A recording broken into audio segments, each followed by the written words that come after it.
Okay. நாம இப்ப இந்த வீடியோல எத பத்தி பார்க்க போறோம் அப்படின்னா, 2025 டூ 26 ஓகேவா? ஒரு 1 இயருக்கான என்வைரன்மென்டல் கரண்ட் அஃபேர்ஸ் தான் பார்க்க போறோம். சுற்றுச்சூழல் சம்பந்தமான கரண்ட் அஃபேர்ஸ்.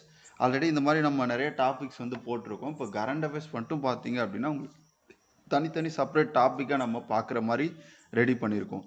இது இதுக்கெல்லாம் யூஸ் ஆகும் அப்படின்னா, குரூப் 1, குரூப் 2, குரூப் 4 டிஎன்பிஎஸ்சியை பொறுத்த வரைக்கும், ஆர்ஆர்பி, எஸ்எஸ்சி, யூபிஎஸ்சி இந்த எக்ஸாம்ஸ் கூட என்ன பண்ணும் அப்படின்னா இந்த கரண்ட் அஃபேர்ஸ் வந்து யூஸ் ஆகும். இந்த கரண்ட் அஃபேர்ஸை பொறுத்த வரைக்கும் ப்ரிலிமினரி கம் மெயின்ஸ் ஓகேவா, ரெண்டுத்துக்குமே நம்ம வந்து பார்த்தீங்கன்னா கவர் பண்ணுற மாதிரி தான் கொடுத்துருக்கோம். ஓகேவா, இதில் என்னென்ன பார்க்க போகிறோம் ஓகேவா, டாப் பாயிண்ட்ஸ் ஆஃப் சம்மரின்னு பார்க்கும்போது, ஜேபி நாராயணன் பறவைகள் சரணாலயம் இந்தியாவுடைய 100வது ராம்சார் தலமாக அறிவிச்சிருக்காங்க, உத்தரப்பிரதேசில் இருக்கக்கூடியது. அடுத்தது பட்டாம்பூச்சி சரணாலயம் ஓகேவா, பட்டர்ஃப்ளை சாங்சுரி வந்து பார்த்தீங்கன்னா கேரளா. அடுத்து பார்த்தீங்கன்னா மிகப்பெரிய பசுமை அமோனியா திட்டம் ஓகேவா, லார்ஜஸ்ட் கிரீன் அமோனியா. அதாவது இது எல்லாமே முன்னாடி என்னென்ன டாபிக் இருக்குது அப்படின்றதான் சொல்கிறேன், நம்ம உள்ள டீட்டெயிலாக பார்க்க போகிறோம். அதே மாதிரி முதலாவது பயோ ஹாப்பி மாவட்டம், ஃபர்ஸ்ட் பயோ ஹாப்பி டிஸ்ட்ரிக்ட் எங்கே இருக்குன்னா அருணாச்சல் பிரதேஷில்.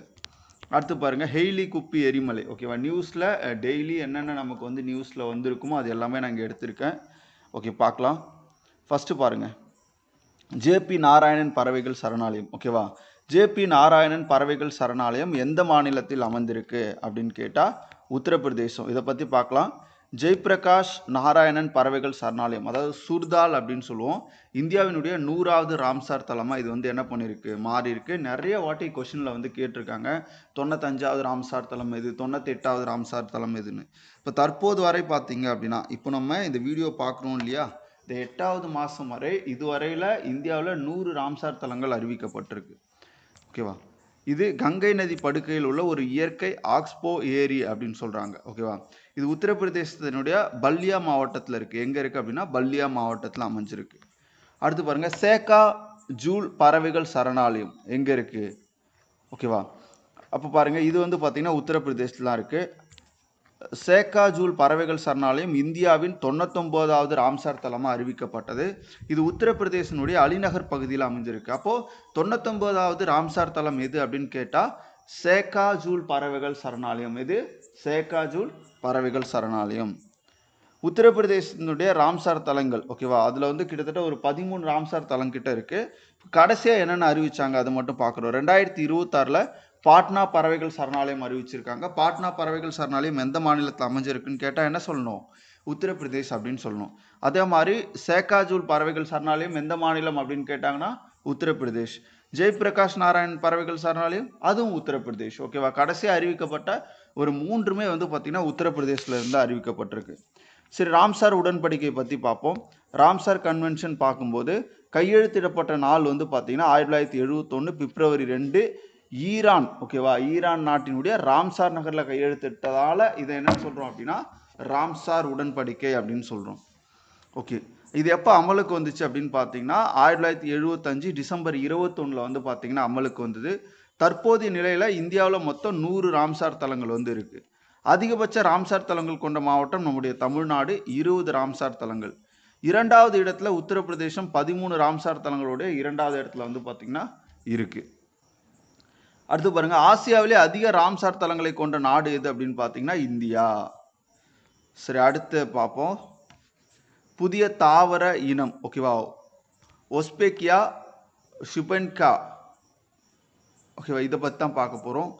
கேள்வி பாருங்க, ஒஸ்பெக்கியா சுபென்கா ஆக்டிவ்கியானா என்ற புதிய தாவர இனம் எந்த தேசிய பூங்காவில் கண்டறியப்பட்டிருக்கு அப்படின்னு பார்த்தீங்கன்னா மனாஸ் தேசிய பூங்கா. மனாஸ் தேசிய பூங்காவில் கண்டறியப்பட்டிருக்கு. எங்கே இருக்குது அப்படின்னு பார்த்தீங்கன்னா அஸ்ஸாம் மாநிலத்தில் அமைஞ்சிருக்கு. அப்போ மனாஸ் தேசிய பூங்கா எங்கே இருக்குது அப்படின்னு கேட்கலாம், அஸ்ஸாமில் அமைஞ்சிருக்கு. ஓகே, புகழ்பெற்ற பாடகர் சுபீன் கார்க் நினைவாக இந்த தாவரத்துக்கு என்ன பண்ணியிருக்காங்க அப்படின்னா அந்த பெயரிட்டிருக்காங்க. மனாஸ் தேசிய பூங்கா அஸ்ஸாமில் இருக்க ஒரு யுனெஸ்கோ உலக பாரம்பரிய தலம். அது என்ன அப்படின்னு பார்த்தீங்கன்னா ஒரு யுனெஸ்கோடைய உலக பாரம்பரிய தலம் தான் இந்த மனாஸ் தேசிய பூங்கா அப்படின்றது. அடுத்து பாருங்க ஷாங்டாங் கரோச் நீர்மின் திட்டம், ரொம்ப முக்கியமான ஒரு திட்டம். ஷாங்டாங் கரோச் நீர்மின் திட்டம் எந்த நதியில் அமைந்துள்ளது அப்படின்னு கேட்பாங்க, சட்லஜ். நீங்கள் பெரும்பாலான திட்டங்கள் வந்து பார்த்தீங்கன்னா சட்லஜ் நதியில் தான் அமைஞ்சிருக்கும் நீர்மின் திட்டங்களை பொறுத்த வரைக்கும் ஓகேவா. அதை நம்ம பார்க்குறோம். இப்போ பக்ரானங்கள் பார்ப்போம், அதுவும் சட்லஜ் நதியில் தான் அமைஞ்சிருக்கு. ஹீராகுட் வந்து மகாநதியில் அமைஞ்சிருக்கு. இந்த மாதிரி நம்ம பார்க்குறோம் இல்லையா. நீங்கள் மேக்சிமம் அணைகளை எடுத்து பார்த்தா சட்லஜ் நதியில் இருக்கும். அப்போ இது ரொம்ப முக்கியமானது. ஓகேவா. ஷாங்டாங் கரோச்சம் நீர்மின் திட்டம் எந்த நதியில் அமைந்திருக்கு அப்படின்னா சட்லஜ். இந்த திட்டம் இமாச்சல பிரதேசத்தின் கின்னூர் மாவட்டத்தில் சட்லஜ் நதியுடைய குறுக்கே என்ன பண்ணியிருக்காங்கன்னா அமைச்சிருக்காங்க. ஓகேவா. இமாச்சல் பிரதேசத்தின் கின்னூர் மாவட்டத்தில் சட்லஜ் நதியின் குறுக்கே அமைக்கப்பட்டிருக்கு. இதன் உற்பத்தி திறன் வந்து 450 மெகாவாட் நீர்மின் உற்பத்தி திறன் கொண்டது. அடுத்து பாருங்க, மூசி நதி புனரமைப்பு திட்டம் ரொம்ப ஒரு முக்கியமான திட்டம். சமீபத்தில் பெரிய அளவில் பேசப்பட்ட ஒரு திட்டம். மூசி நதி புனரமைப்பு திட்டம் எந்த மாநிலத்தில் தொடங்கப்பட்டிருக்கு அப்படின்னு பார்த்தீங்கன்னா தெலுங்கானா.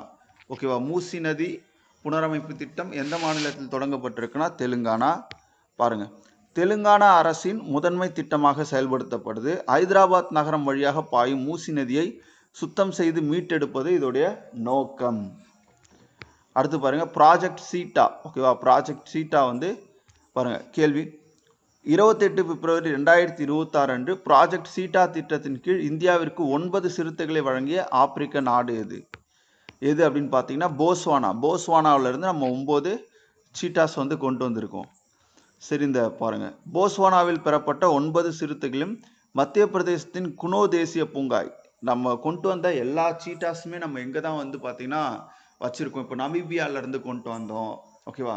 இப்போ இந்த மாதிரி நிறைய ஆப்பிரிக்க நாடுகள்லேருந்து இந்த சீட்டாஸ், அதாவது வந்து பார்த்தீங்கன்னா ஏற்கனவே இந்தியாவில் இருந்துச்சு, பட் அது அழிந்து போன இனம்ன்றதுனால அதை மீட்டெடுக்கணும் அப்படின்றதுக்காக இதை கொண்டு வந்திருப்பாங்க. ப்ராஜெக்ட் சீட்டா அப்படின்றது இது வந்து பார்த்தீங்க அப்படின்னா ஒரு பூனை இனத்தை சார்ந்தது. ஓகேவா. இப்போ போஸ்வானாவிலிருந்து பெறப்பட்ட 9 சிறுத்தைகளும் மத்திய பிரதேசத்தினுடைய குனோ தேசிய பூங்காவில் விடப்பட்டிருக்கு. உலகின் முதலாவது சிறுத்தைகள் மறுவாழ்வு திட்டம் தான் இந்த திட்டம். இதற்கு முன்பு தென்னாப்பிரிக்காவிலிருந்து 12 சிறுத்தைகளும் நமீபியாவிலிருந்து ஒரு 8 சிறுத்தைகளும் என்ன பண்ணியிருப்போம், கொண்டு வந்திருப்போம். பாட்னா பறவைகள் சரணாலயம் எந்த மாநிலம்னா உங்களுக்கு தெரியும், உத்தரப்பிரதேஷ் அப்படின்றது. சமீபத்தில் உத்தரப்பிரதேசத்தின் ஏடா மாவட்டத்தில் உள்ள பாட்னா பறவைகள் சரணாலயம், அதே மாதிரி குஜராத் கட்ச் மாவட்டத்தில் உள்ள சாரிதாண்ட் சதுப்பு நிலமும் ராம்சார் தலங்களாக அறிவிக்கப்பட்டிருக்கு. இப்போ குஜராத்தில் வந்து பார்த்தீங்கன்னா கட்ச் மாவட்டத்தில் இருக்கக்கூடிய சாரிதாண்ட் எங்க அப்படின்னா குஜராத். ஓகேவா. பாட்னா பறவைகள் சரணாலயம் வந்து உத்தரப்பிரதேஷ் அப்படின்றது தெரியும். பாட்னா பறவைகள் சரணாலயம் உத்தரப்பிரதேஷ் அப்படின்றது தெரியும். அப்போ பாருங்க, குஜராத்தினுடைய 5 ராம்சார் தலங்கள் எப்படி, குஜராத்தினுடைய 5 ராம்சார் தலங்கள் என்னென்ன அப்படின்னு பார்த்தீங்கன்னா சாரிதான் சதுப்பு நிலம், கிஜாடியா வனவிலங்கு சரணாலயம், நல்சரோவர் பறவைகள் சரணாலயம், தோலின் ஏரி சரணாலயம், வத்வானா சதுப்பு நிலம். இது 5 வந்து குஜராத்தில் இருக்கக்கூடிய ராம்சார் தலங்கள். அடுத்து ரொம்ப முக்கியமான ஒரு திட்டம் கலாய் டு நீர்மின் திட்டம். ஓகேவா. கலாய் டு நீர்மின் திட்டம் எந்த நதியின் குறுக்கே கட்டப்பட்டிருக்கு அப்படின்னா லோஹித். இந்த லோஹித் நதியை பற்றி பார்ப்போம். இது அருணாச்சல பிரதேசத்தின் அஞ்சுவா மாவட்டத்தில் பிரம்மபுத்திராவின் துணை நதியான லோஹித் நதியில் கட்டப்பட்டிருக்கு. கிட்டத்தட்ட 1200 மெகாவாட் திறனுடன் அமைக்கப்பட்டிருக்கு. ஓகேவா. ரொம்ப முக்கியமான திட்டம் கலாய் டு நீர்மின் திட்டம். அருணாச்சல பிரதேசத்தில் எங்கே அப்படின்னு பார்த்தீங்கன்னா பிரம்மபுத்திராவுடைய துணையாரான லோஹித் நதியில் வந்து பார்த்தீங்க அப்படின்னா இந்த திட்டம் அமைக்கப்பட்டிருக்கு. இதுக்கு வந்து மத்திய அரசு இதற்கு அண்மையில் சுற்றுச்சூழல் அனுமதி வழங்கி பரிந்துரைச்சிருப்பாங்க. இங்கே மிகவும் ஆபத்தான நிலையில் அழியும் தருவாயில் உள்ள வெள்ளை வயிற்று கொக்கு ஓகேவா பறவை இனம் வந்து காணப்படுறது அப்படின்றது ஒரு கூடுதல் தகவல். கேரளாவின் முதல் பட்டாம்பூச்சி சரணாலயம். கேரளாவின் முதல் பட்டாம்பூச்சி வனவிலங்கு சரணாலயமாக அறிவிக்கப்பட்ட சரணாலயம் எதுன்னு கேட்குறாங்க. ஆரளம் வனவிலங்கு சரணாலயம். ஓகேவா. இதை பற்றி பார்ப்போம். அமதி பள்ளத்தாக்கு தேசிய பூங்கா. ஓகே. கேரளாவில் குறிப்பாக வந்து கண்ணூர் மாவட்டத்தில் உள்ள மேற்கு தொடர்ச்சி மலையில். ஓகேவா. கேரளாவில் கண்ணூர் மாவட்டத்தில் உள்ள மேற்கு தொடர்ச்சி மலையில் இந்த ஆரளம் வனவிலங்கு சரணாலயம் அப்படின்றது இருக்குது. அது தற்போது எப்படி பெயர் மாற்றப்பட்டிருக்கு அப்படின்னு கேட்டாங்கன்னா ஆரளம் பட்டாம்பூச்சி சரணாலயமாக மறுபெயரிடப்பட்டிருக்கு. என்னவா மறுபெயரிடப்பட்டிருக்கு? ஆரளம் பட்டாம்பூச்சி சரணாலயமாக மறுபெயரிட்டிருக்காங்க. உலகின் மிகப்பெரிய பசுமை அமோனியா திட்டம். உலகின் மிகப்பெரிய பசுமை அமோனியா திட்டம் எந்த மாநிலத்தில் உருவாக்கப்பட்டு வருகிறது அப்படின்னு பார்த்தீங்கன்னா நம்முடைய ஆந்திர பிரதேசில். இந்தியாவின் முதல் மற்றும் உலகின் மிகப்பெரிய பசுமை அமோனியா திட்டம் ஆந்திராவின் காக்கிநாடாவில் ஏஎம் கிரீன் நிறுவனத்தால், எந்த நிறுவனம் அப்படின்னா ஏஎம் கிரீன் நிறுவனத்தால் $10 பில்லியன் முதலீட்டில் உருவாக்கப்பட்டு வருகிறது. இதன் திறன் வருடத்திற்கு எவ்வளோ அப்படின்னு பார்த்தீங்கன்னா 1.5 எம்டிபிஏ ஆகும். ஓகேவா, இதோ கிட்டத்தட்ட வந்து பார்த்தீங்க அப்படின்னா அந்த அளவுக்கான ஒரு மெட்ரிக் டன்னில் நம்ம வந்து ரெடி பண்ணிட்டு இருக்கோம். புதைப்படிவ எரிபொருளுக்கு பதிலாக சூரிய காற்றாற்றலை பயன்படுத்தி தயாரிக்கப்படும் அமோனியா NH3 பசுமை அமோனியா அப்படின்னு சொல்கிறோம். இந்தியாவின் முதல் பயோ ஹாப்பி மாவட்டம் எது அப்படின்னு பார்த்தீங்கன்னா அருணாச்சல பிரதேசத்தில் இருக்கக்கூடியது. ஓகேவா, கேயு பன்னியூர் மாவட்டம். என்ன மாவட்டம்? பயோஹாப்பி மாவட்டம் என்பது மகிழ்ச்சியான மக்களையும் ஆரோக்கியமான இயற்கையும், அதாவது உயிரின பன்முகத்தன்மையும் பாதுகாப்பது குறிப்பது. பயோ ஹாப்பினஸ் என்ற வார்த்தையை முதலில் MS சுவாமிநாதன் தான் வந்து பார்த்தீங்கன்னா உருவாக்கியிருப்பார். அப்போ பயோ ஹாப்பி மாவட்டம் எதுன்னு கேட்டால் கேஇ பன்னியூர் மாவட்டம். இது எங்கே இருக்கு அப்படின்னு கேட்டாங்கன்னா அருணாச்சல் பிரதேசத்தில் இருக்கக்கூடிய ஒரு மாவட்டம். அடுத்து பாருங்க, கும்பல்கர் வனவிலங்கு சரணாலயம் அண்மையில் சுற்றுச்சூழல் உணர்திறன் மண்டலமாக எக்கோ சென்சிட்டிவ் ஜோனாக அறிவிக்கப்பட்ட கும்பல்கர் வனவிலங்கு சரணாலயம் எந்த மாநிலம் உள்ளது அப்படின்னு கேட்குறாங்க. ராஜஸ்தான். ஓகேவா, கும்பல்கர் வனவிலங்கு சரணாலயம் எந்த மாநிலத்தில் இருக்குது அப்படின்னா ராஜஸ்தானில் அமைஞ்சிருக்கு. இதை பற்றி பார்ப்போம். மத்திய சுற்றுச்சூழல் வனம் மற்றும் காலநிலை மாற்ற அமைச்சகம் மூலம் அறிவிக்கப்பட்டிருக்கு. இது ராஜஸ்தானின் ஆரல்வல்லி மலைத்தொடரில் அமைந்துள்ளது. எங்கே இருக்குது அப்படின்னா ஆரவல்லி மலைத்தொடரில் அமைந்திருக்கு. சுற்றுச்சூழல் பாதுகாப்பு சட்டம் 1986 கீழ் இது வந்து பார்த்தீங்கன்னா ஒரு உணர்திறன் மண்டலமாக அறிவிச்சிருக்கு மத்திய அரசு. இப்போ சுற்றுச்சூழல் பாதுகாப்பு சட்டம் 1986. அதே மாதிரி ராஜஸ்தானை ஒட்டி இருக்கக்கூடியது ஆரவல்லி மலைத்தொடர். அந்த ஆரவல்லி மலைத்தொடரில் தான் இந்த கும்பல்கர் வனவிலங்கு சரணாலயம் அப்படின்றது அமைஞ்சிருக்கு. ஓகேவா, ரொம்ப ரொம்ப முக்கியம். அடுத்து புதுப்பிக்கத்தக்க ஆற்றல் திறன். இந்தியாவில் எந்த மாநிலம் மிக உயர்ந்த புதுப்பிக்கத்தக்க ஆற்றல் திறனை கொண்டிருக்கு அப்படின்னு கேட்குறாங்க. எது அப்படின்னு பார்த்தீங்கன்னா குஜராத். குஜராத் மாநிலம் 42.5 ஜிகாவாட். ஓகேவா, 42.5 ஜிகாவாட் திறனுடன் நாட்டின் மொத்த திறனில் 16.5% வச்சிருக்கு.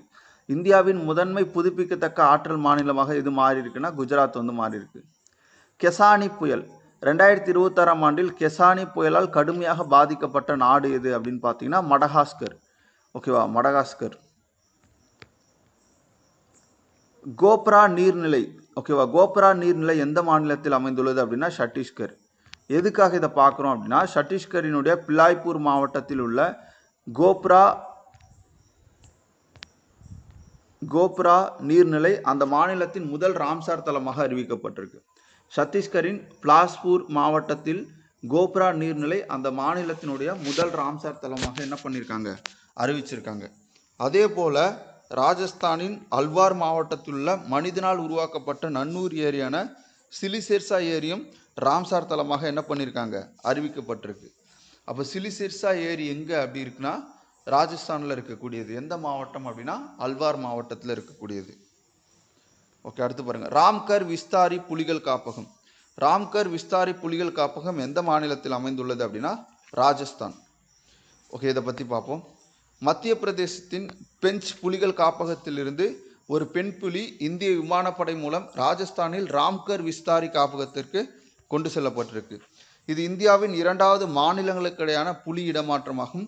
முதல் இடமாற்றம் 2018 மத்திய பிரதேசம் கன்கா காப்பகத்திலிருந்து ஒடிசாவுடைய சத்கோசியா காப்பகத்துக்கு என்ன பண்ணியிருக்காங்க, மாற்றிருக்காங்க. அவ பாருங்க, இதில் என்னெல்லாம் கொஸ்டின் கேட்கலாம் அப்படின்னா ராம்கர் விஸ்தாரி புலிகள் காப்பகம் எந்த மாநிலத்தில் இருக்குன்னா ராஜஸ்தான். பெஞ்ச் புலிகள் காப்பகம் எங்கே இருக்குன்னா மத்திய பிரதேசம். பெஞ்ச் புலிகள் காப்பகம் எங்கே, மத்திய பிரதேசம். அப்போ புதிய புலி மாநிலம் NTCA அமைப்பின் அறிவிப்பின்படி 33 ஆண்டுகளுக்கு பிறகு மீண்டும் புலி மாநில அந்தஸ்தை பெற்றது குஜராத். ஓகேவா, ரொம்ப முக்கியமானது.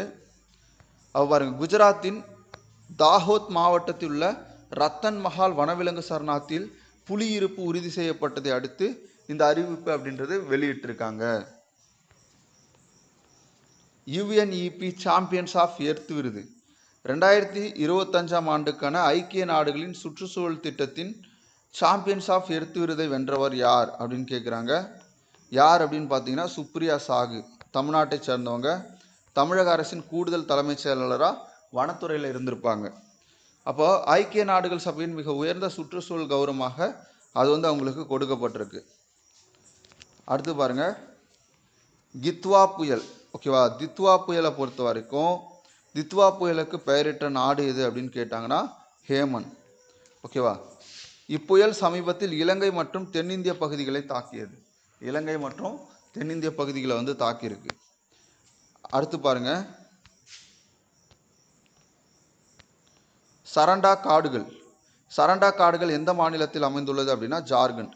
சரண்டா காடுகள் எந்த மாநிலத்தில் அமைஞ்சிருக்கு? ஜார்க்கண்டில் அமைஞ்சிருக்கு. அப்போ சரண்டா காடுகளை வனவிலங்கு சரணாலயமாக அறிவிக்க ஜார்க்கண்ட் அரசுக்கு வந்து உச்சநீதிமன்றம் உத்தரவிட்டிருக்கு. இது ஆசியாவிலே மிகப்பெரிய சால் மரக்காடாகும். ஜம்ஷெட்பூர் அருகே என்ன பண்ணியிருக்கு அப்படின்னா இந்த காடு வந்து அமைஞ்சிருக்கு. அடுத்து பாருங்க, ஹெய்லி குப்பி எரிமலை வெடிப்பு. அண்மையில் 12,000 ஆண்டுகளுக்கு பிறகு வெடித்த எரிமலை எது அப்படின்னு கேட்டாங்கன்னா ஹெய்லி குப்பி. ஓகேவா? இது எங்கே இருக்குது அப்படின்னா எத்தியோப்பியாவின் அஃபார் பிராந்தியத்தில் உள்ள இந்த எரிமலை 12,000 ஆண்டுகளுக்கு பிறகு என்ன பண்ணியிருக்கு? வெடிச்சிருக்கு. இதிலிருந்து வெளிவந்த சாம்பல் குஜராத், ராஜஸ்தான் வழியாக இந்தியாவிற்குள் நுழைந்து டெல்லி வரை எட்டியது அப்படின்னு சொல்கிறாங்க. பார்வதி அர்கா பறவைகள் சரணாலயம். எந்த மாநிலத்தில் பார்வதி அர்கா பறவைகள் சரணாலயம் சுற்றுச்சூழல் உணர்தின மண்டலமாக அறிவிக்கப்பட்டிருக்குன்னா உத்தரப்பிரதேசம். அப்போ உத்தரப்பிரதேசத்தின் கோண்டா மாவட்டத்தில் தான் வந்து பார்த்திங்கன்னா இந்த பார்வதி அர்கா பறவைகள் சரணாலயம் வந்து பார்த்திங்கன்னா இருக்குது. அப்போ பார்வதி அர்கா பறவைகள் சரணாலயம் எங்கே இருக்குது அப்படின்னா உத்தரப்பிரதேஷ் மாநிலத்தில் இருக்குது. அடுத்து பாருங்கள், கோகபில் ஏரி. கோகபில் ஏரி எந்த மாநிலத்தில் அமைஞ்சிருக்கு அப்படின்னா பீகார். ஓகேவா? அப்போ பாருங்கள், கங்கை மற்றும் மகாநந்தா நதிகளுக்கு இடையே அமைந்துள்ள இந்த ஆக்ஸ்போ ஏரி இந்தியாவின் 94வது ராம்சார் தலமாக அறிவிக்கப்பட்டுள்ளது. பீகாரில் தற்போது மொத்தம் 6 ராம்சார் தலங்கள் வந்து இருக்கிறதா சொல்கிறாங்க. கோகுல் சலாய், உதய்பூர் ஜூல், கன்வர் ஏரி, நாகி பறவைகள் சரணாலயம், நக்தி பறவைகள் சரணாலயம். இது ரெண்டும் ரொம்ப முக்கியம். நாகி மற்றும் நக்தி பறவைகள் சரணாலயம் எந்த மாநிலத்தில் அமைஞ்சிருக்குன்னு கேட்டால் பீகார். அடுத்து பாருங்கள், IUCN-உடைய 90வது உறுப்பினர். ரொம்ப முக்கியமான கேள்வி. சர்வதேச இயற்கை பாதுகாப்பு சங்கத்தின் 90வது உறுப்பினராக இணைந்த நாடு எது அப்படின்னு கேட்பாங்க. துவாலு. எந்த நாடு? துவாலு. துவாலு உலகின் தட்பவெப்ப மாற்றங்களால் மிகவும் பாதிக்கப்படக்கூடிய ஒரு தீவு நாடாகும். இதோடைய தலைநகரம் எதுனா வயாகு. இந்தியாவின் முதல் கடல் பசு பாதுகாப்பு மையம் எங்கே இருக்குது அப்படின்னு கேட்பாங்க. எங்கே அப்படின்னு பார்த்தீங்கன்னா தமிழ்நாடு. ஓகேவா? தமிழ்நாட்டின் பாக் விரிகுடா பகுதியில் அமைந்துள்ள இந்தியாவின் முதல் கடல் பசு பாதுகாப்பு இருப்பை IUCN அண்மையில் என்ன பண்ணியிருக்காங்கன்னா அங்கீகரிச்சிருக்காங்க. அப்போ கடல் பசுக்கள் தாவரங்களை மட்டுமே உண்ணக்கூடிய பாலூட்டிகள். இவை மன்னார் வளைகுடா, பாக் விரிகுடா, கட்ச் வளைகுடா, அந்தமான் நிக்கோபார் தீவுகளில் காணப்படுகிறது. தற்போது வந்து பார்த்திங்கன்னா தமிழக பகுதியிலும் இருக்குது. இது வந்து வனவிலங்கு பாதுகாப்பு சட்டம் 1972 கீழ் அட்டவணை 1 வந்து பார்த்திங்கன்னா பாதுகாக்கப்படக்கூடியது. அடுத்து பாருங்கள், ராஜஸ்தானின் முதல் நமோ பல்லுயிர் பூங்கா எந்த மாவட்டத்தில் திறக்கப்பட்டிருக்கு அப்படின்னா ஹல்வார் மாவட்டம். ரொம்ப முக்கியமான ஒரு மாவட்டம். நமோ வனம் என்று பெயரிடப்பட்டுள்ள இப்பூங்கா ராஜஸ்தானின் ஹல்வாரில் உள்ள பிரதாப் பந்தில் மத்திய சுற்றுச்சூழல் அமைச்சர் பூபேந்திர யாதவ் அவர்களால் என்ன பண்ணப்பட்டிருக்கு? திறந்து வைக்கப்பட்டிருக்கு. தென்கிழக்கு ஆசியாவின் முதல் பவள லார்வா கிரையோ பேங்க் எங்கே இருக்குது? தென்கிழக்கு ஆசியாவின் முதல் பவள லார்வோ கிரையோ பேங்க் வசதியை ஏற்படுத்திய நாடு வந்து பிலிப்பைன்ஸ். எதுக்குன்னு பார்ப்போம். பவளைப்பாறைகளை மீட்டெடுப்பதற்காக பவளைப்பாறைகளை மீட்டெடுப்பதற்காக பிலிப்பைன்ஸ் நாடு இந்த வசதியை அறிமுகப்படுத்தியிருக்கு. இதில் பவளைப்பாறைகளின் இளம் லார்வாக்கள் உறைந்த நிலையில் சேமிக்கப்பட்டு பின்பு சேதமடைந்த பவளைப்பாறைகளை மீண்டும் உருவாக்க பயன்படுத்தப்படும். அதை எடுத்து என்ன பண்ணுவாங்கன்னா பயன்படுத்துவாங்க. உலகளாவிய வனப்பரப்பு தரவரிசை. உலகளாவிய மொத்த வனப்பரப்பில் இந்தியா எத்தனையாவது இடத்துல இருக்குது அப்படின்னு கேட்டால் 9வது இடம். ரொம்ப ரொம்ப முக்கியம். ஃபுட் அண்ட் அக்ரிகல்ச்சர் ஆர்கனைசேஷன் வெளியிட்ட GFRA 2025 அறிக்கையின்படி 72.7 மில்லியன் ஹெக்டேர் வனப்பரப்புடன் இந்தியா 9வது இடத்தில் உள்ளது. முதலிடத்தில் ரஷ்யாவும் 2வது இடத்துல பிரேசிலும் இருக்குது. நிகர ஆண்டு வனப்பரப்பு அதிகரிப்பில் இந்தியா உலக அளவில் 3வது இடத்தில் உள்ளது. ஒவ்வொரு ஆண்டும் அந்த வனப்பரப்புடைய சதவீதம் அதிகரிக்கிறதுல இந்தியா எத்தனாவது இடத்துல இருக்குது? 3வது இடத்துல இருக்குது. அடுத்து பாருங்கள், ஃப்ளூ பிளாக் சான்றிதழ் கடற்கரைகள். ஸ்ரீவர்தன் கடற்கரை எந்த மாநிலத்தில் அமைஞ்சிருக்கு அப்படின்னா மகாராஷ்டிரா. எந்த மாநிலத்தில் அமைஞ்சிருக்கு? மகாராஷ்டிராவில் வந்து அமைஞ்சிருக்கு. பாருங்க, அண்மையில் மகாராஷ்டிராவின் 5 கடற்கரைகளுக்கு மதிப்புமிக்க ப்ளூ ஃபிளாக் சான்றிதழ் வழங்கப்பட்டிருக்கு. அது என்னென்ன அப்படின்னு பார்த்தீங்கன்னா, ராய்கர் மாவட்டத்தின் ஸ்ரீவர்தன் நகோன் கடற்கரை, ரத்னகிரி மாவட்டத்தின் குகாகர் லாட்கர் கடற்கரை, பால்கர் மாவட்டத்துள்ள பானகா கடற்கரை. இதன் மூலம் இந்தியாவின் மொத்த ப்ளூ ஃபிளாக் கடற்கரைகளின் எண்ணிக்கை எவ்வளோ உயர்ந்திருக்கு? 18. அடுத்து பாருங்க, குளிர் பாலைவன உயிர்கோள காப்பகம். யுனெஸ்கோடைய உலக உயிர்கோள காப்பகங்கள் வலையமைப்பில் சேர்க்கப்பட்ட குளிர் பாலைவன உயிர்கோள காப்பகம் எந்த மாநிலத்தில் அமைந்துள்ளது அப்படின்னா இமாச்சல்ல ரொம்ப குளிராக இருக்குன்றதுனால பாலைவன உயிர்கோள காப்பகம் அப்படின்னு சொல்றாங்க. குளிர் பாலைவன உயிர்கோள காப்பகம். இமாச்சல் பிரதேசத்தின் லாஹில் மற்றும் ஸ்திபி மாவட்டத்தில் உள்ள இந்த காப்பகம் யுனெஸ்கோ வலையமைப்பால் சேர்க்கப்பட்டிருக்கு. இதில் பின்பள்ளத்தாக்கு தேசிய பூங்கா, கிப்பர் வனவிலங்கு சரணாலயம், சந்திரதால் சதுப்பு நிலம் ஆகியவை அடங்கும். பனிச்சிறுத்தைகள், இமயமலை நரி போன்ற விலங்குகளும் இங்கே என்ன பண்ணுது அப்படின்னா வாழுது. உலக ஓசோன் தினம் ஓகேவா, எப்போ அப்படின்னா செப்டம்பர் 16.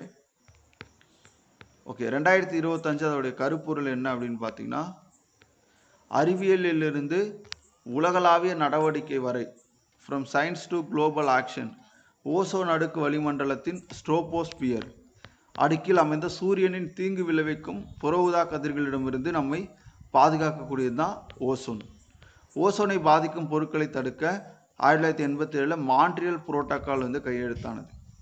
ஓகேவா, ஓசோனை பாதுகாக்கிறதுக்கு உலக நாடுகளால் ஏற்படுத்தப்பட்டது தான் இந்த 1987 மான்ட்ரியல் புரோட்டோக்கால் கையெழுத்து அப்படின்றது. அடுத்து பாருங்க, கார்ல்ஸ்பெர்க் ரிட்ஜ் பிரத்யேக உரிமை. பல்லுலோகா சல்பைடுகளை ஆய்வு செய்வதற்காக இந்தியா எந்த பகுதியில் பிரத்யேக உரிமையை பெற்றுள்ளது? பாருங்க, பல்லுலோகா சல்பைடு ஆய்வு செய்வதற்காக இந்தியா எந்த பகுதியில் பிரத்யேக உரிமையை பெற்றுள்ளது அப்படின்னா கார்ல்ஸ்பெர்க் ரிட்ஜ் அப்படின்றது. சர்வதேச கடல் ஆணையம் மற்றும் இந்திய புவி அறிவியல் அமைச்சகம் இடையே இதற்கான ஒப்பந்தம் கையெழுத்தாயிட்டிருக்கு. பல்லுலோகா சல்பைடு ஆய்விற்கு 2 ISA ஒப்பந்தங்களை வைத்திருக்கக்கூடிய முதல் நாடு இந்தியாவாகும். இவை துத்தநாகம், தாமிரம், தங்கம் போன்ற தாதுக்கள் நிறைந்த பாறைகளாகும். கார்ல்ஸ்பெர்க் ரிட்ஜ் என்பது மத்திய இந்தியா ரிட்ஜின் வடக்கு பகுதியாகும். ஆப்பிரிக்கா மற்றும் இந்தோ ஆஸ்திரேலியா தட்டுகளுக்கு இடையான எல்லை அப்படின்னு சொல்றாங்க. அடுத்து பாருங்க, புவி வெப்ப ஆற்றலுக்கான முதல் தேசிய கொள்கை. 2025 ஆண்டு இந்தியாவின் புவி வெப்ப ஆற்றலுக்கான முதல் தேசிய கொள்கையாக என்ன பண்ண இருக்கு அப்படின்னா அறிவிக்கப்பட இருக்கு. ஓகே பாருங்க, அப்போ 2025 இந்தியாவின் புவி வெப்ப ஆற்றலுக்கான முதல் தேசிய கொள்கை வெளியிடப்பட்ட அமைச்சகம், அதாவது வெளியிட்டாங்க என்ன 2025 எந்த அமைச்சகம் அப்படின்னு பார்த்தோம்னா புதிய மற்றும் புதுப்பிக்கத்தக்க ஆற்றல் அமைச்சகம். இது தூய்மையான ஆற்றல் மாற்றத்தை துரிதப்படுத்துதல். இந்தியாவின் நோக்கம் 2070க்குள்ள நெட் ஜீரோ கார்பன் உமிழ்வை எட்டுவதாகும். இந்தியாவில் பிறந்த முதல் சிறுத்தை குட்டி. குனோ தேசிய பூங்காவில் இந்தியாவில் பிறந்த முதல் வயது வந்த சிறுத்தையாக மாறியது எது? முகி.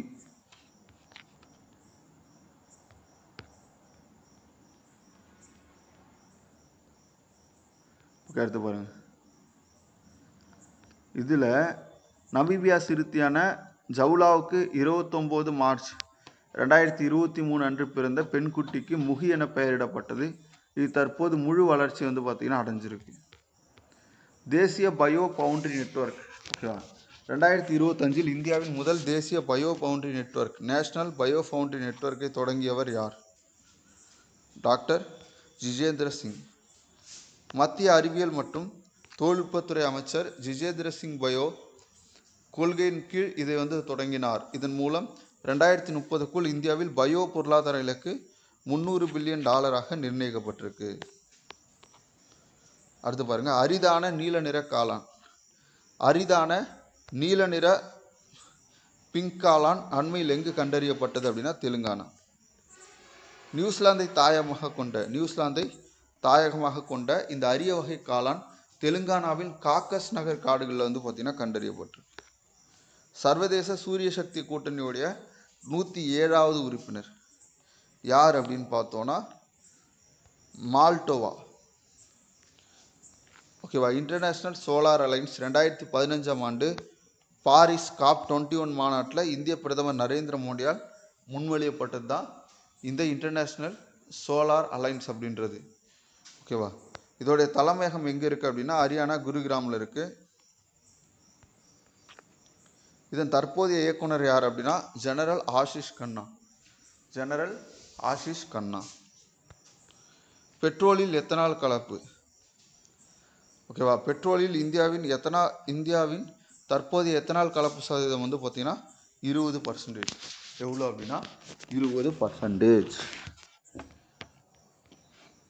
பாருங்க, அரசு 2030க்குள் எட்ட வேண்டிய நிர்ணயித்த 20% எத்தனால் கலப்பு இலக்கை 5 ஆண்டுகளுக்கு முன்னதாக என்ன பண்ணிடுச்சு, நாடு வந்து எட்டி சாதனை படைச்சிருக்கு. எத்தனால் கரும்பு மற்றும் பயிர்கள் இருந்து தயாரிக்கப்படுது. மாநில எரிசக்தி திறன் குறியீடு 2024 ரொம்ப முக்கியமானது. மாநில எரிசக்தி திறன் குறியீடு 2024 6வது பதிப்பை வெளியிட்ட அமைப்பு எது? மின்சக்தி அமைச்சகம்.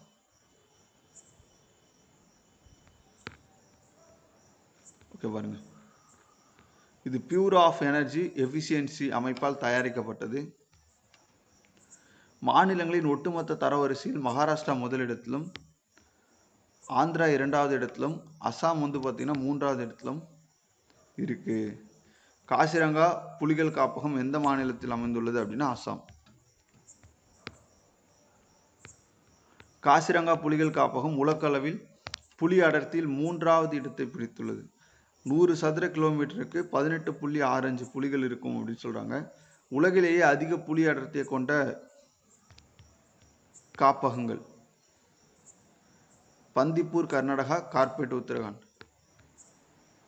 இந்தியாவின் முதல் மேக் இன் இந்தியா பசுமை ஹைட்ரஜன் ஆலை ஓகேவா எந்த துறைமுகத்தில் நிறுவப்பட்டுள்ளது அப்படின்னு கேட்பாங்க. ஓகேவா, குஜராத் காண்ட்லா துறைமுகம், தீனதயாள் துறைமுகம் சொல்லுவாங்க, குஜராத்தில் இருக்கக்கூடியது.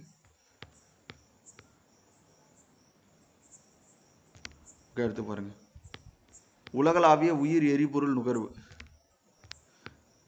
2024 உலகளாவிய உயிர் எரிபொருளை பயன்படுத்துவதில் இந்தியாவின் இடம் என்ன? 4வது. Statistical review of world energy 2025 அறிக்கையின்படி சீனாவுக்கு அடுத்தபடியாக இந்தியா உலகின் 4வது பெரிய உயிர் எரிபொருள் நுகர்வோர் நாடாக மாறியுள்ளது. கரும்பு மற்றும் சோளத்தில் தயாரிக்கப்படும் எத்தனால் இதற்கு சிறந்த உதாரணம் அப்படின்றத சொல்லியிருக்காங்க. ஆசியாவின் மிகப்பெரிய ஜங்கிள் சவாரி. ஆசியாவுடைய மிகப்பெரிய ஜங்கிள் சவாரி ஓகேவா எங்கு உருவாக்கப்பட்டு வருகிறது அப்படின்னா ஹரியானாவில். ஹரியானா குருகிராமில் நூப் பிராந்தியத்தில் உள்ள ஆரவழி மலைப்பகுதியிலிருந்து 10,000 ஏக்கர் பரப்பளவில் இது வந்து பார்த்திங்கன்னா உருவாக்கப்பட்டிருக்குது.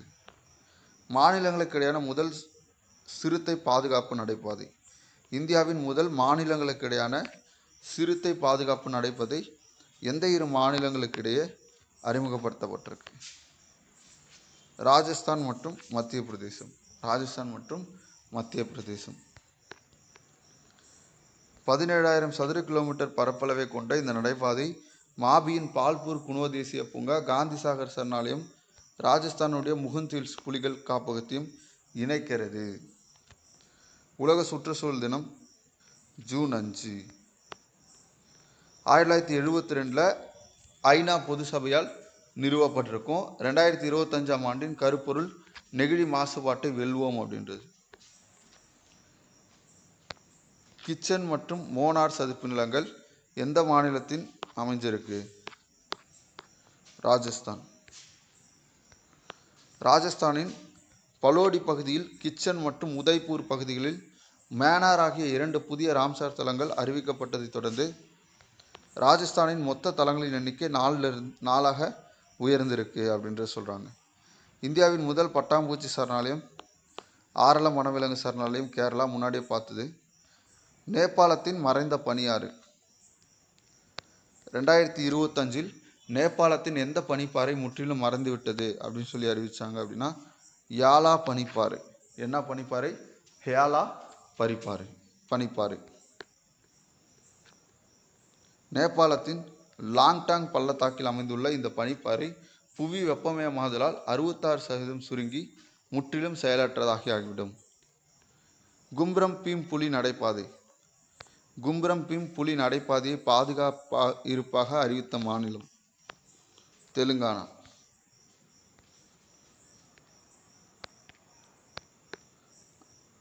அடுத்து பாருங்க, இது தெலுங்கானாவின் கபால் புலிகள் காப்பகத்தையும் மகாராஷ்டிராவின் தடோஃபா அந்தாரி புலிகள் காப்பகத்தையும் இணைக்கும் பாலமாக பார்த்தீங்கன்னா செயல்படுது.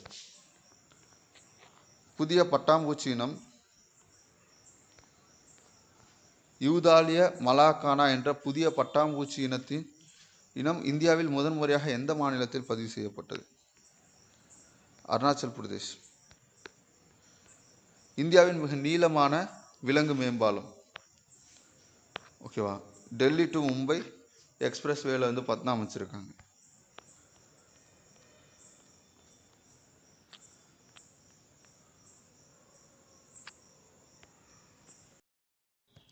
நீலகிரி தார் கணக்கெடுப்பு 2025.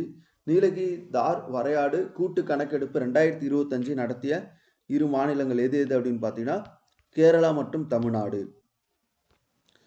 வரையாடு தமிழ்நாட்டினுடைய மாநில விலங்கு, அது நமக்கு தெரியும். IUCN சிவப்பு பட்டியலில் அழியும் ஆபத்தில் உள்ள இனமாக இது கருதப்பட்டிருக்கு. அதே மாதிரி மேற்கு தொடர்ச்சி மலை பகுதியில் வாழும் இவற்றின் அதிகபட்ச மக்கள் தொகை கேரளாவினுடைய ரவிக்குளம் தேசிய பூங்காவில் காணப்படுகிறது. ஓகேவா, அப்போ கேட்பாங்க, நம்ம நீலகிரி தார் பார்த்தீங்க அப்படின்னா எங்கே அதிகமாக காணப்படுது அப்படின்னா கேரளாவுடைய ரவிக்குளம் தேசிய பூங்காவில் இருக்குங்க. டாக்டர் BR அம்பேத்கர் வனவிலங்கு சரணாலயம் உருவாக்கிய மாநிலம் எது அப்படின்னா மத்திய பிரதேசம். ஓகேவா, மத்திய பிரதேசத்தின் சாகர் மாவட்டத்தில் 258 சதுர கிலோமீட்டர் பரப்பளவில் இந்த புதிய சரணாலயம் உருவாக்கப்பட்டிருக்கு. அப்போ கேட்பாங்க, டாக்டர் பீமாராவ் அம்பேத்கர் பெயரில் புதிய வனவிலங்கு சரணாலயம் உருவாக்கிய மாநில அரசு எது அப்படின்னா மத்திய பிரதேசம். காந்தி சாகர் வனவிலங்கு சரணாலயம் எந்த மாநிலத்தில் அமைந்துள்ளது அப்படின்னா மத்திய பிரதேசம். காந்தி சாகர் வனவிலங்கு சரணாலயம் எங்க அமைஞ்சிருக்கு? மத்திய பிரதேசத்தில் இருக்கு. ஆப்பிரிக்க சிறுத்தைகளை குனோ தேசிய பூங்காவில் இருந்து காந்தி சாகர் சரணாலயத்திற்கு மாற்ற தேசிய புலி பாதுகாப்பு ஆணையம் ஒப்புதல் கொடுத்திருக்காங்க. ஜஜ்ஜார் பச்சோலி வனவிலங்கு சரணாலயம் எங்கு அமைந்துள்ளது? ஓகேவா, பஞ்சாப் அரசு நங்கல் பகுதியை சுற்றுலா மையமாகவும் ஜஜ்ஜார் பச்சோலி சரணாலயத்தை அந்த மாநிலத்தின் முதல் சிறுத்தை சவாரியாகவும் மேம்படுத்த உள்ளது. தேசிய சுற்றுச்சூழல் மாநாடு 2025. சுற்றுச்சூழல் 2025 தேசிய மாநாட்டை தொடங்கி வைத்தவர் யார் அப்படின்னு கேட்கிறாங்க. திரௌபதி முர்மு. டெல்லியில் நடைபெற்ற இம்மாநாட்டை தேசிய பசுமை தீர்ப்பாயம் ஒருங்கிணைச்சது. 2047க்குள்ள இலக்கு பார்த்தீங்கன்னா 2047க்குள்ள தூய்மையான காற்று, தண்ணீர் மற்றும் பசுமையுடன் கூடிய வளர்ந்த பாரதத்தை உருவாக்குவது இதோடைய முக்கிய நோக்கம். ரயில்வே நிலையங்களில் சூரிய சக்தியை நிறுவல். இந்திய ரயில்வே நிலையங்கள் மற்றும் சேவை கட்டிடங்களில் சூரிய சக்தி ஆலைகளை நிறுவுவதில் முதலிடம் பிடித்த மாநிலம் எது அப்படின்னா ராஜஸ்தான். பாருங்க, இந்திய ரயில்வே மொத்தம் 2249 நிலையங்களில் 209 மெகாவாட் சூரிய சக்தி ஆலைகளை நிறுவிருக்கு. இதில் ராஜஸ்தான் முதலிடத்திலையும் மகாராஷ்டிரா பார்த்தீங்கன்னா 2வது இடத்துலையும் இருக்கு. யார் ஃபர்ஸ்ட் அப்படின்னா ராஜஸ்தான், 2வது இடம் யார் அப்படின்னா மகாராஷ்டிரா.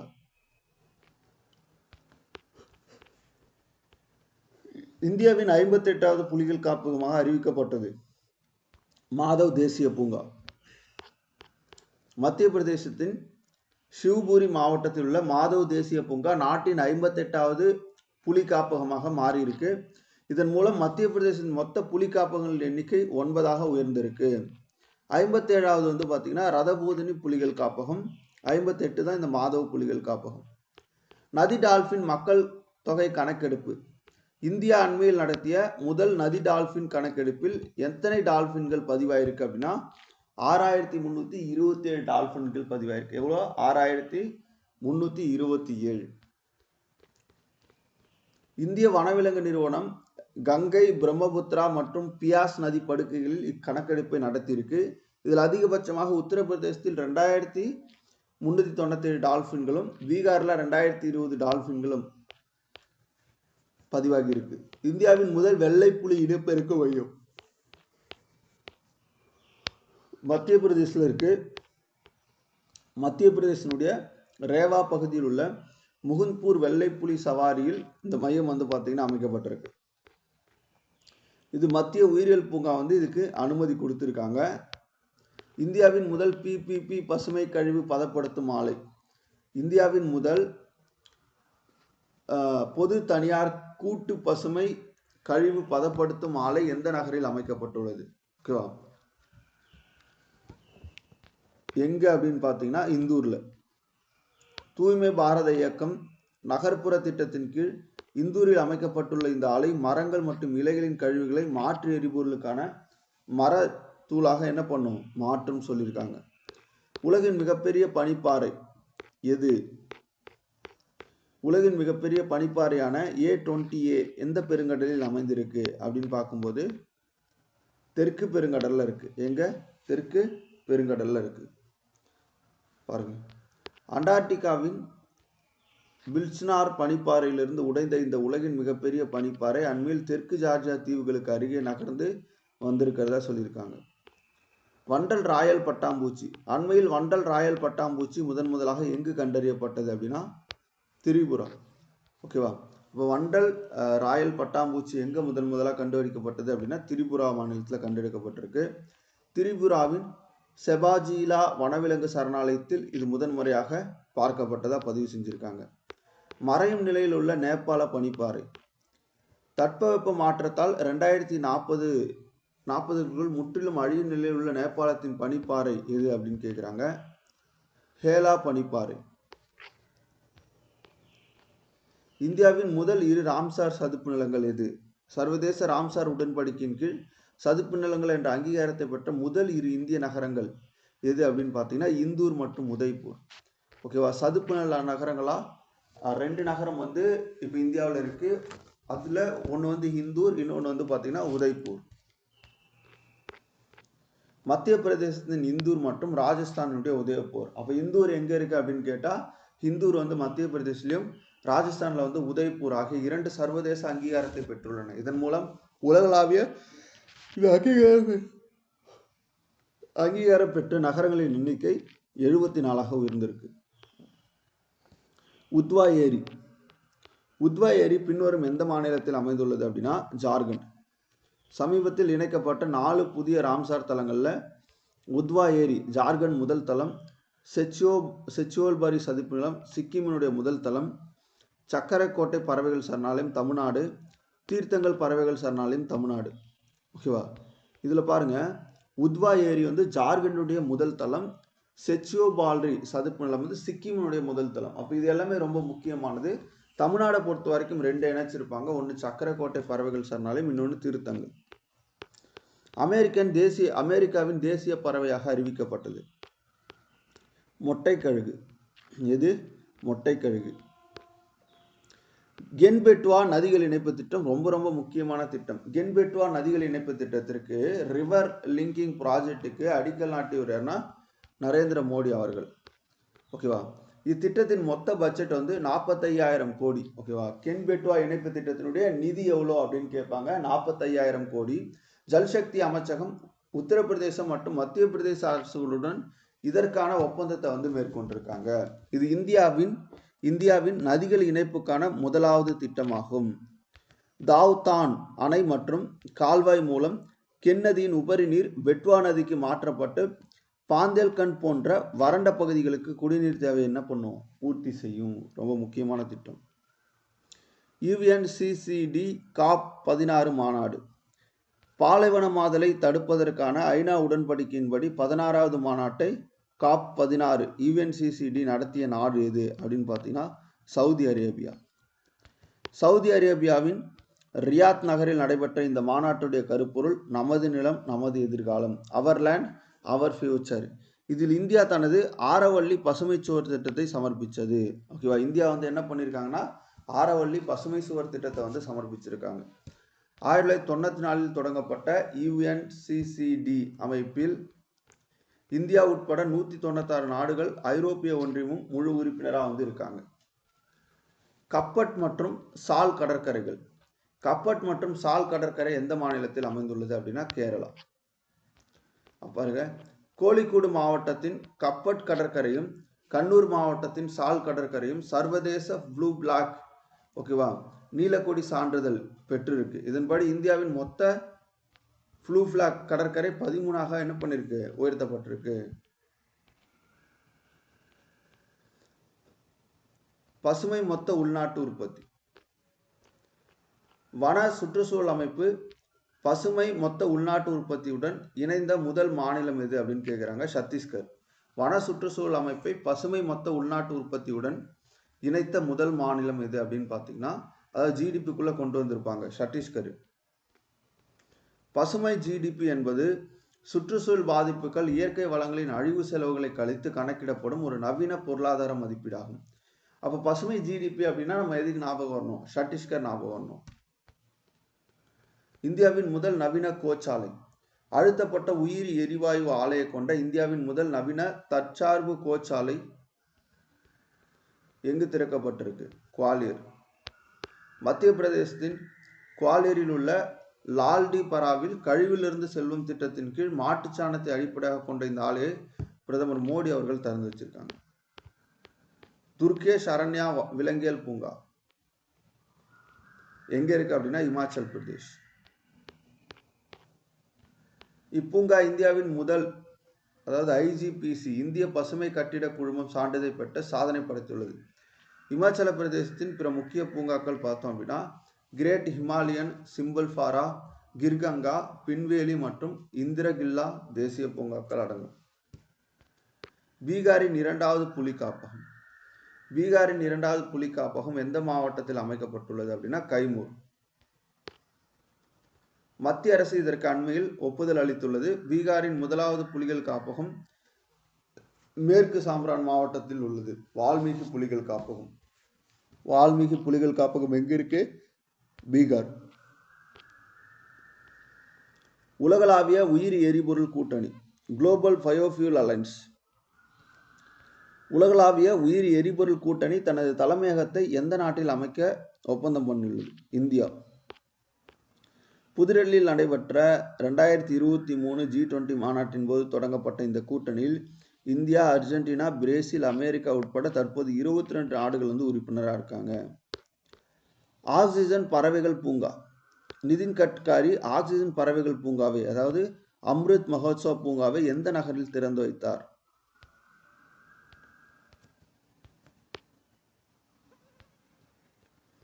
நாக்பூர். இது இந்திய தேசிய நெடுஞ்சாலை ஆணையத்தால் உருவாக்கப்பட்ட ஒரு சூழல் நட்பு திட்டம் அப்படின்னு சொல்றாங்க. பட்டாம்பூச்சி பல்லுயிர் பெருக்கத்தின் இரண்டாவது பெரிய மையம். பின்வருவனவற்றுள் இந்தியாவின் பட்டாம்பூச்சி பல்லுயிர் பெருக்கத்தின் இரண்டாவது பெரிய மையம் எது அப்படின்னு பார்த்தீங்கன்னா காசிரங்கா தேசிய பூங்கா. இந்தியாவின் முதலாவது அருணாச்சல பிரதேசத்தின் நம்தாபா தேசிய பூங்கா இருக்கு. இரண்டாவது இடத்துல 446 பட்டாம்பூச்சி இனங்களுடன் அசாமினுடைய காசிரங்கா தேசிய பூங்கா இருக்கு. இந்தியாவின் மூன்றாவது பெரிய புலிகள் காப்பகம். இந்தியாவின் மூன்றாவது பெரிய புலி காப்பகத்தை உருவாக்க ஒப்புதல் அளித்த மாநில அரசு சத்தீஸ்கர். குரு காசிதாஸ் தாமோதர் பிங்லாங் புலிகள் காப்பகம் சத்தீஸ்கரின் 4வது காப்பகமாகவும் இந்தியாவின் 56வது புலிகள் காப்பகமாகவும் நாட்டின் 3வது பெரிய காப்பகமாகவும் அங்கீகரிக்கப்பட்டுள்ளது. இந்தியாவின் மிகப்பெரிய புலிகள் காப்பகம் பார்த்தீங்கன்னா நாகார்ஜுன சாகர் ஸ்ரீசைலம், ஆந்திரா. இந்தியாவின் முதல் CO2விலிருந்து மெத்தனால் பைலட் ஆலை. இந்தியாவின் முதல் கார்பன் டை ஆக்சைடிலிருந்து மெத்தனால் தயாராக்கும் பைலட் ஆலை எங்கு திறக்கப்பட்டுள்ளது, புனே, மகாராஷ்டிரா. இந்த ஆலையின் உற்பத்தி திறன் ஒரு நாளைக்கு 1.4 டன் ஆகும். அஸ்னா புயல் பற்றி பார்ப்போம். சமீபத்திய செய்திகளில் அஸ்னா புயலுக்கு பெயரிட்ட நாடு எது அப்படின்னு பார்த்தீங்கன்னா பாகிஸ்தான். இந்த வெப்பமண்டல புயலால் இந்தியாவின் குஜராத், மத்திய பிரதேசம், ராஜஸ்தான் மற்றும் பாகிஸ்தான் பகுதிகள் பாதிக்கப்பட்டன. யாகி மற்றும் ஷான்ஷான் டைஃபூன் புயல்கள். டைஃபூன் யாகி புயலுக்கு பெயரிட்ட நாடு எது பார்த்தீங்கன்னா ஜப்பான். இது தென்கிழக்கு ஆசியா மற்றும் தெற்கு சீனா பகுதிகளை கடுமையாக தாக்கியது. டைஃபூன் ஷான்ஷான் அண்மையில் எந்த நாடுகளை பாதித்தது அப்படின்னு கேட்டால் ஜப்பான் மற்றும் தென்கொரியா. SLCR திட்டம், தூய்மையான நதிகளுக்கான ஸ்மார்ட் ஆய்வகம் திட்டம் எந்த நகரில் நிறுவப்பட்டிருக்கு? வாரணாசி. கங்கையின் துணை நதியான வருணா நதியை நிலையான முறைகளை பயன்படுத்தி மீட்டெடுப்பதற்காக வாரணாசியில் இத்திட்டம் ஐஐடி மற்றும் டென்மார்க் அரசின் கூட்டு முயற்சியுடன் பார்த்தீங்கன்னா தொடங்கப்பட்டிருக்கு. தாவா நீர்த்தேக்கம் மற்றும் புதிய ராம்சார் தலங்கள். தாவா நீர்த்தேக்கம் எந்த மாநிலத்தில் அமைந்திருக்கு அப்படின்னா மத்திய பிரதேஷ்.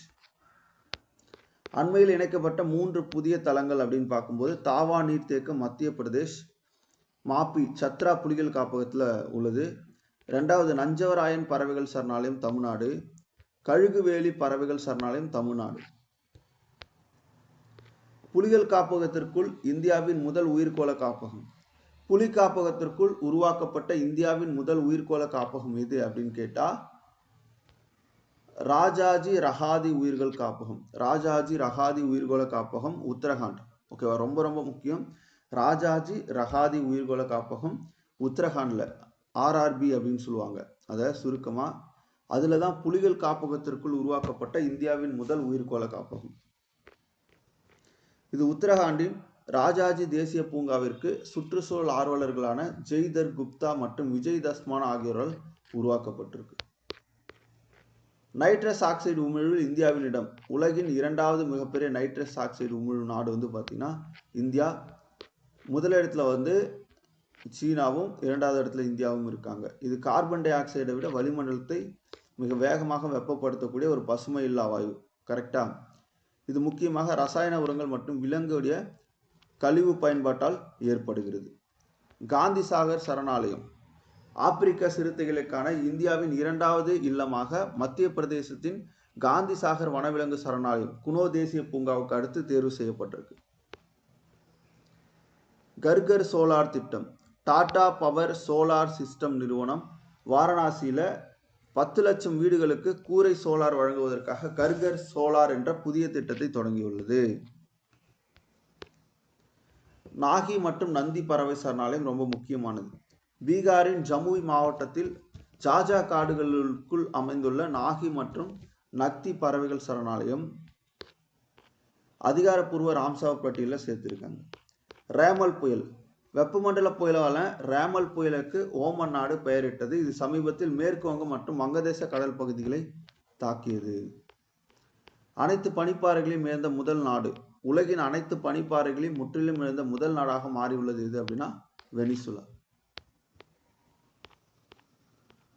ஓகே, ஒரு காலத்தில் 6 பெரிய பனிப்பாறைகளை கொண்டிருந்த வெனிசுலா தட்பவெப்ப மாற்றத்தால் 5 பனிப்பாறைகள் ஏற்கனவே மறைந்திருந்ததாகவும் ஆண்டிஸ் மலைத்தொடரினுடைய கடைசி ஹாம்ஃபோஸ்ட் பனிப்பாறையும் தற்போது உருகி மறைந்து விட்டது அப்படின்றத பதிவு செஞ்சிருக்காங்க.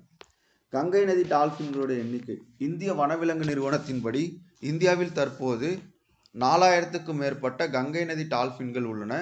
இதில் உபியின் சாம்பல் நதியில் மட்டும் 2000க்கும் மேல் உள்ளன. இந்தியாவின் ஒரே ஒரு டால்பின் சரணாலயம் பீகாரின் பகல்பூரில் விக்ரம்ஷிலா டால்பின் சரணாலயம் ஆகும். ரிடகுஃபா பிளாங்கோ பனிப்பாறை. கொலம்பியா நாட்டின் ஆண்டிஸ் மலைத்தொடரில் அமைந்துள்ள ரிடகுஃபா பிளாங்கோ பனிப்பாறை காலநிலை மாற்றத்தால் மிக வேகமாக என்ன பண்ணுது? உருகி வருகிறது. சர்வதேச பிக் கேட் கூட்டணி ரொம்ப முக்கியமானது. தொடங்கியவர் யார் அப்படின்னா பிரதமர் நரேந்திர மோடி. உலகின் 7 முக்கிய பெரிய பூனை இனங்களான புலி, சிறுத்தை, சிங்கம், பனிச்சிறுத்தை, சீட்டா, ஜாகுவார், பூமா பாதுகாப்பதற்காக மத்திய அமைச்சரவையின் ஒப்புதலுடன் டெல்லியை தலைமையாக கொண்டு இது என்ன பண்ணுது? தொடங்கப்பட்டிருக்கு. இதுவரை 16 நாடுகள் இதில் என்ன பண்ணியிருக்காங்கன்னா இணைஞ்சிருக்காங்க. கமோனோ புயல். அண்மையில் கமோனோ என்ற வெப்பமண்டல சூறாவளி புயலால் கடுமையாக பாதிக்கப்பட்ட தீவு நாடு மடகாஸ்கர். உலகின் மிகப்பெரிய புதுப்பிக்கத்தக்க ஆற்றல் பூங்கா. அதானி கிரீன் எனர்ஜி நிறுவனத்தால் குஜராத்தின் கவுடா பகுதியில் 538 சதுர கிலோமீட்டர் பரப்பளவில் 30 ஜிகாவாட் திறனுடன் உலகின் மிகப்பெரிய புதுப்பிக்கத்தக்க ஆற்றல் பூங்கா அமைக்கப்பட்டிருக்குங்க. இந்தியாவின் முதலாவது தேசிய டால்பின் ஆராய்ச்சி மையம். பீகார் முதல்வர் நிதிஷ்குமார் அவர்களால் கங்கை நதிக்கரையில் அமைந்துள்ள பாட்னாவில் இந்தியாவின் முதலாவது தேசிய டால்பின் ஆராய்ச்சி மையம் எங்க அமைச்சிருக்காங்க அப்படின்னா பீகார் தலைநகர் பாட்னா. வண்டாரா விலங்கு நலத்திட்டம் ரிலையன்ஸ் இண்டஸ்ட்ரீஸ் ஆனந்த் அம்பானி அவர்களின் முயற்சியால் குஜராத்தில் அமைக்கப்பட்டிருக்கு. விலங்குகளை மீட்பது, சிகிச்சை அளிப்பது, மறுவாழ்வை வழங்குவதற்காக வண்டாரா காட்டின் நட்சத்திரம் என்ற தேசிய அளவிலான விலங்கு நலத்திட்டம் தொடங்கியிருக்கு. அது அதானி நிறுவனம், இது அம்பானி நிறுவனம் தொடங்கியிருக்காங்க.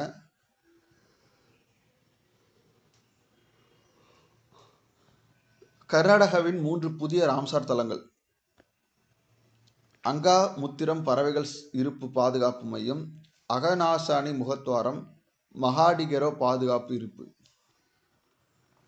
தமிழ்நாட்டில் லாங்சுட் சோலா காப்புக்காடு, கோத்தகி, கரவெட்டி பறவைகள் சரணாலயம் அரியலூர். உபியின் உத்தரப்பிரதேசத்தின் முதல் ஆமை பாதுகாப்பு இருப்பு. உத்தரப்பிரதேசத்தின் கோண்டா மாவட்டத்தில் உள்ள காக்ரா நதியின் துணை நதியான சர்ஜி நதியில் ஆமைகளை பாதுகாப்பதற்கான மாநிலத்தின் முதல் இருப்பு மையம் அமைக்கப்பட்டிருக்கு. கும்தேஷ்கர் காடுகள் பல்லுயிர் பாரம்பரிய தலம். ஒடிசாவினுடைய கோராபுட் மாவட்டத்தில் அமைந்துள்ள குப்தேஸ்வர் காடுகள் அந்த மாநிலத்தினுடைய 4வது பெரிய பல்லுயிர் தலமாக என்ன பண்ணியிருக்காங்க, அறிவிச்சிருக்காங்க. பனிச்சிறுத்தை தேசிய சின்னம் அறிவிப்பு. அண்மையில் பனிச்சிறுத்தையை தனது நாட்டின் அதிகாரப்பூர்வ தேசிய சின்னமாக அறிவித்த நாடு கிர்கிஸ்தான். பாலிகோணம் சதுர்பூஜனம் புதிய தாவர இனம். மகாராஷ்டிரா மற்றும் மத்திய பிரதேச எல்லையில் அமைந்துள்ள புகழ்பெற்ற பெஞ்ச் புலிகள் காப்பகத்திலிருந்து பெஞ்ச் டைகர் செருவில் பாலிகோணம் சதுர்பூஜனம் என்ற புதிய தாவர இனம் கண்டறியப்பட்டிருக்கு. அத்பாடி பாதுகாப்பு இருப்பு. மகாராஷ்டிராவின் சாங்லி மாவட்டத்தில் அரை பசுமை மாறா மற்றும் வறண்ட இலையுதிர் காடுகளை உள்ளடக்கிய புதிய அத்பாடி பாதுகாப்பு இருப்பு உருவாக்கப்பட்டிருக்கு. ஆரவள்ளி பசுமை சுவர். ஆரவள்ளி பசுமை சுவர் திட்டத்தை தொடங்கி வைத்தவர் ஓகேவா பிரதமர் மோடி அவர்கள் இதுக்கான அந்த அடிக்கல் கொடுத்திருப்பாங்க ஓகேவா. பட் அமைச்சரவை ஒப்புதலோட பூபேந்திர யாதவ் மத்திய சுற்றுச்சூழல் அமைச்சர் திறந்து வச்சிருப்பார். இப்போ இதோட பார்த்தீங்கன்னா நமக்கு இந்த என்வரன்மெண்ட் சயின்ஸ், அதாவது என்வரன்மெண்ட்டில் இருக்கக்கூடிய ஒரு 1 இயர் கரண்ட் அஃபேர்ஸ் நம்ம பார்த்துருப்போம். சுற்றுச்சூழல் அது டாபிக் வைஸாக கிட்டத்தட்ட முக்கியமான கரண்ட் அஃபேர்ஸ் எல்லாமே பார்த்துருப்போம்.